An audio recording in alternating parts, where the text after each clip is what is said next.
This video may change your views on the world. You do not want to miss what's coming. Stick around until the end. On November 28, 1929, 41-year-old Admiral Richard E. Byrd made the first ever flight over the South Pole. Throughout his years piloting, he undertook 5 expeditions to the poles, but the most notable one was from 1947. Along his journeys, he kept a notebook of his observations, and while spending countless hours of researching information for this video, I noticed something. In the past 5 to 7 years, there's been so much deleted off the internet because I used to find stuff about this specific thing because I was interested in it, and you can no longer find those same videos that I've seen previously.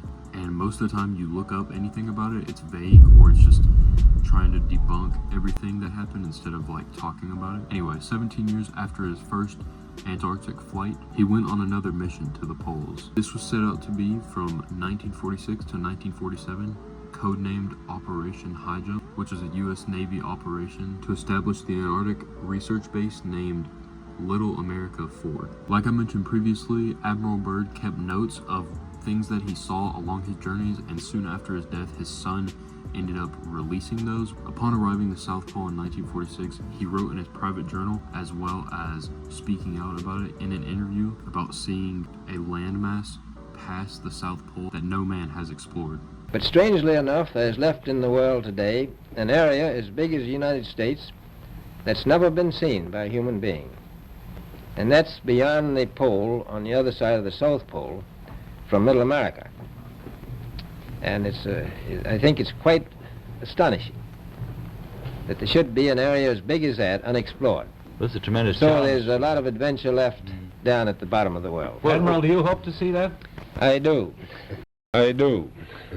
The next information that I'm about to disclose was all reportedly found in his private journal. During his 1947 journey to the North Pole, he said how he saw lush green areas of land that should not have existed due to the climate of the area. He reported in his journal about a hole at the North Pole to what seemed to be the center of the Earth, as well as mentioning himself slightly traveling inside this hole, which inhabited advanced life forms and civilizations inside. Admiral Byrd said that he witnessed aircraft that was so technologically advanced and fast that you could assume it to fly from the North to South Pole in a second. Now, I wish I had footage of him saying this because there used to be footage of him actually saying this, and I remember watching it with my dad in the living room when I was younger, but you can no longer find that anywhere, and I don't know why. A lot of it just seems to have been erased off the face of the internet. He didn't end up speaking out too much about this, but maybe it was because he couldn't, or maybe it was because someone or some group stopped him from saying too much.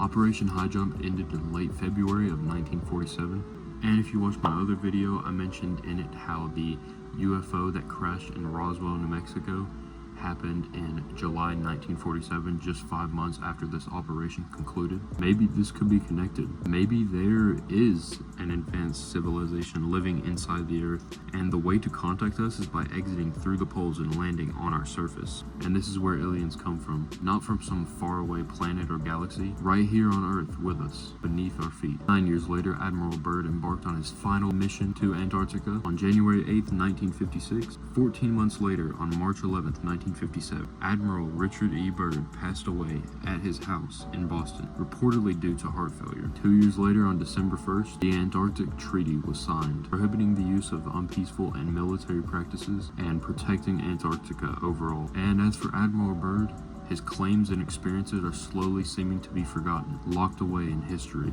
forever. Now, I think it's important for us to explore that area, important for the human race, to find out what's there. The clips of interviews that I've shown in this video come from one long interview, and concluding this interview, Admiral Byrd gives a spine-chilling glance to the camera, giving a look as if he had more he wanted to say, and this is all he could do to show it, looking at the camera and signing off to the world. Our distinguished guest was Admiral Richard E. Byrd. Now, moving away from the whole situation with Richard Byrd, this idea of a hollow Earth with 2 holes connected at each pole has been theorized for centuries, and a name has been given to this inner civilization, Agartha or Agartha. I've seen it pronounced both ways. If this is all true, maybe more people know the truth than we think, and it's being put right in front of our faces. Thank you all so much for watching this video. If you enjoyed this, make sure to give a like and subscribe for more content like this, and let me know your thoughts about this in the comments down below. I'll see you all in the next video.